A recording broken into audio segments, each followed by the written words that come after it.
Hi everyone, welcome back to Jaiden Aluan on this vlog. We're now doing another educational vlog, and today credits to my mom because she said that we will be doing the topic of the ancient Philippines. Ooh, or the history of the Philippines. So it's a bit of research for you, isn't it?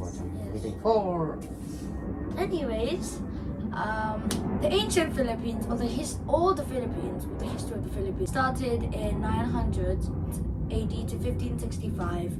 It begins with the Laguna copper plate inscription. After 1565, it becomes a part of Spain, but then it becomes its own independent country. The Philippines takes its name from King Philip II.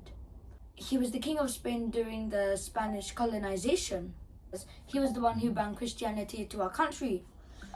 Without King Philip, we wouldn't have the Christian religion, because back then, before the Spanish colonization, most of the population was into the Muslim religion. So on Safari, it has said, I'm so happy because it said why the Philippines is so unique. The historical features of the Philippines. Now, for example, I'm very happy to be part of the Philippines because it is the highest country of animal rate discoveries. It has discovered many types of animals. It has the largest snake.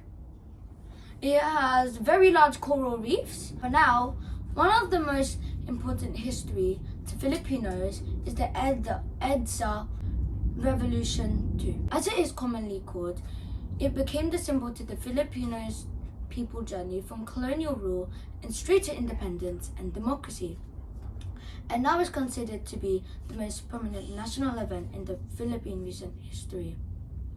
And I'll explain some reasons why the Philippine history is important. Through the Filipino history, we have learnt and observed the beginning and development of our country. It also involves other countries as it strengthens our knowledge in nationalism, or for other examples, geography, since it is part of our world, geography and nationalism.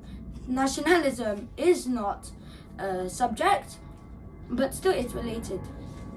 Anyways, back to the main Philippines. The Philippines had some dynasties back then, but then they were a very long time ago.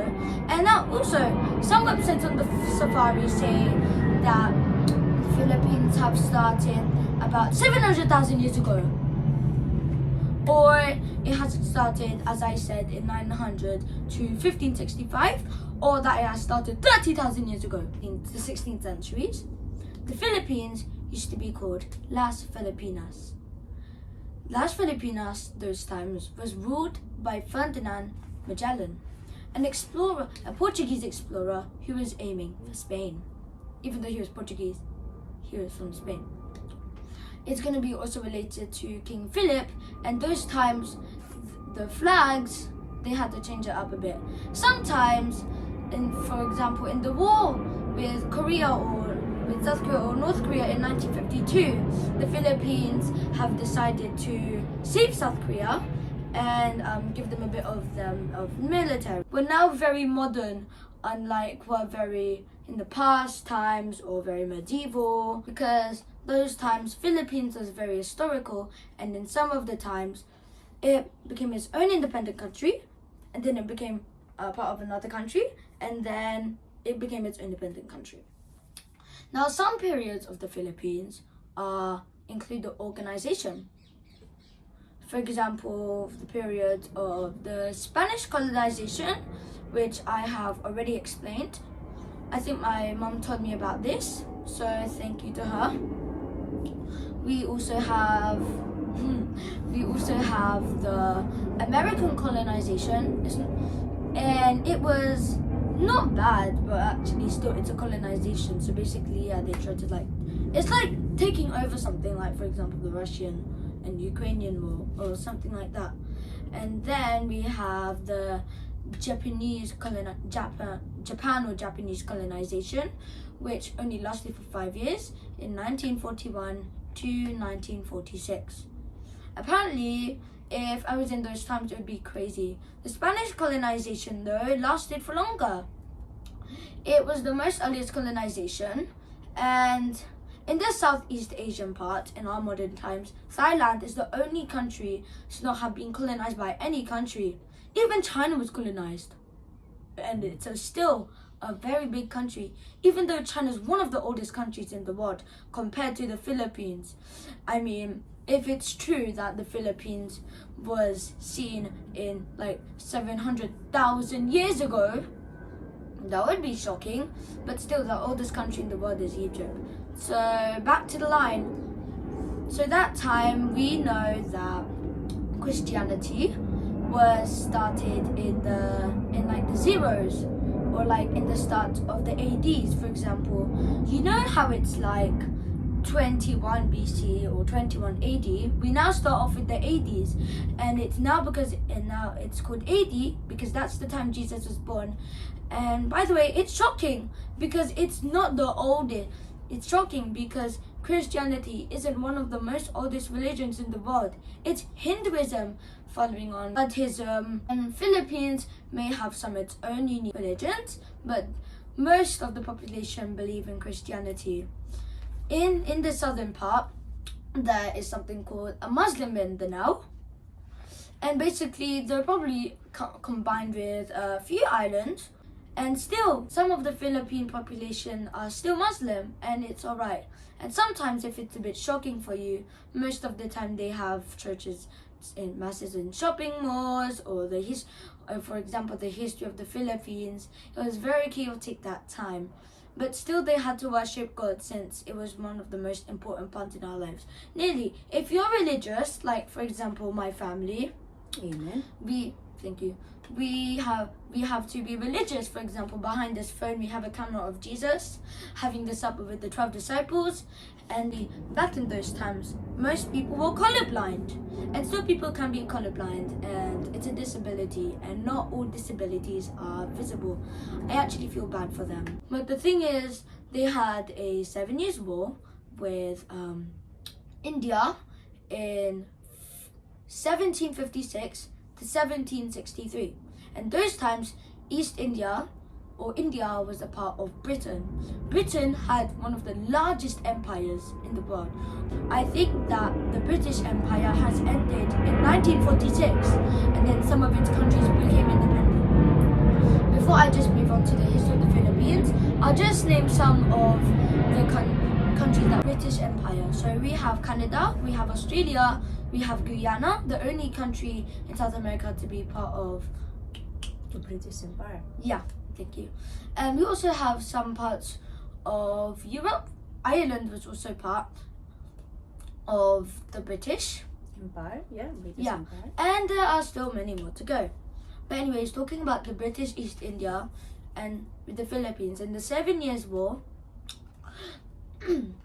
the British East India Company forces have captured Manila, and those times in like 721 or something,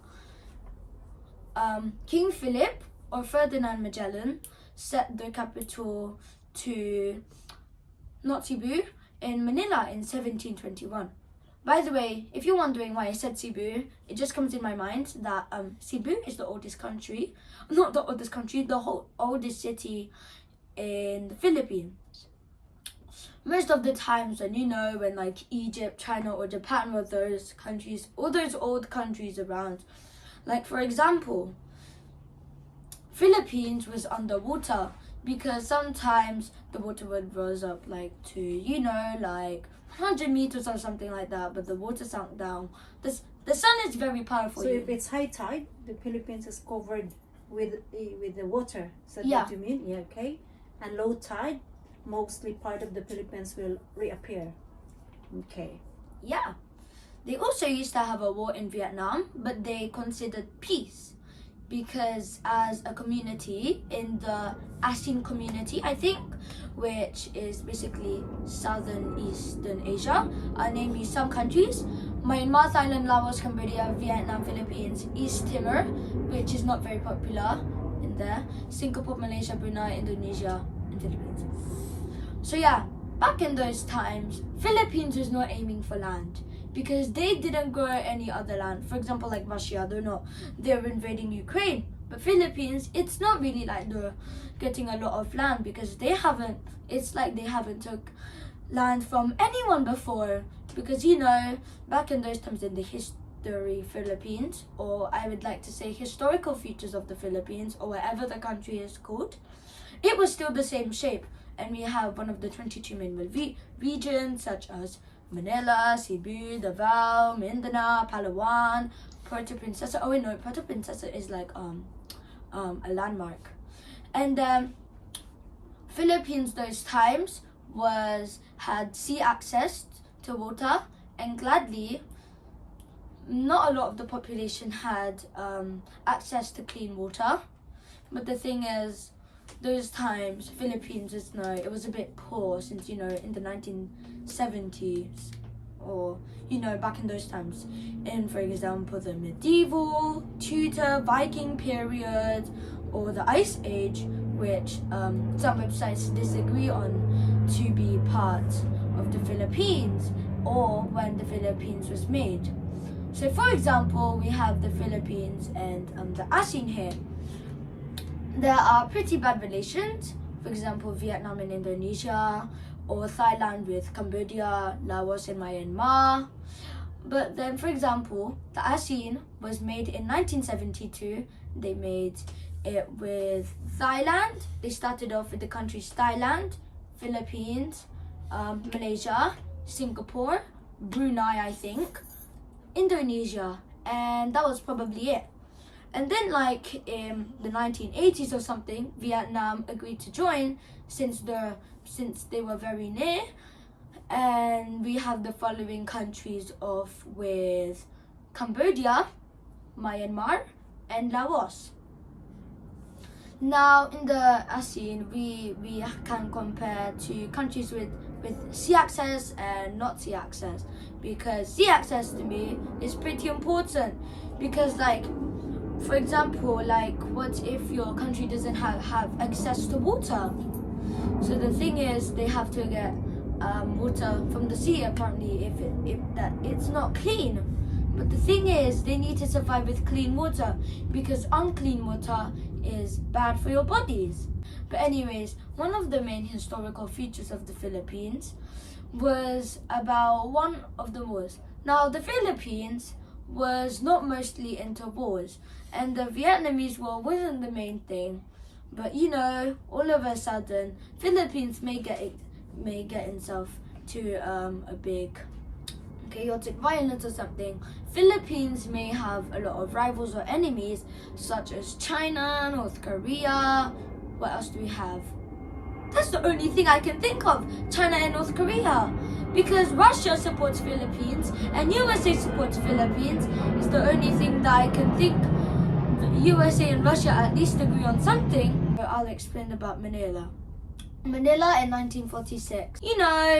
Jeepneys were still there. And we can compare it to the Victorian times of all the historic features of the Philippines. They didn't have buses. Instead, they had to ride horses. And the thing is, they're good and bad for the environment. Now, I will tell you why they're bad. They're bad because horses keep dying or pooping on the streets, which is smelly, and we can smell it for 1,000 miles away. But the good thing is, it's good for our planet, because it doesn't make air pollution. Like for example, it doesn't cause gas or petrol or diesel. In the ancient times, horses were used to be our transportation, In right? the Philippines. Yes, and Wow. then the carabao as well. They use it. Oh yeah. In case you didn't know, Carabao, I'm pretty sure, I think my parents told me this, Carabao, the national animal Yes. of the country. So thank you guys for watching. I have a lot to discuss, so I may have a part 2. Just like, comment, share, subscribe, and subscribe to Jaiden Aluan on the nose vlog, of course. Subscribe to my other channels, Fiancies, I may not post in a long time, and Jaiden Music Studio. Have a good day, may God bless you, and credits to my parents, especially my mom, because she gave me this topic to do. So I hope you have a good day, may God bless you, and bye! Bye. Bye. God bless.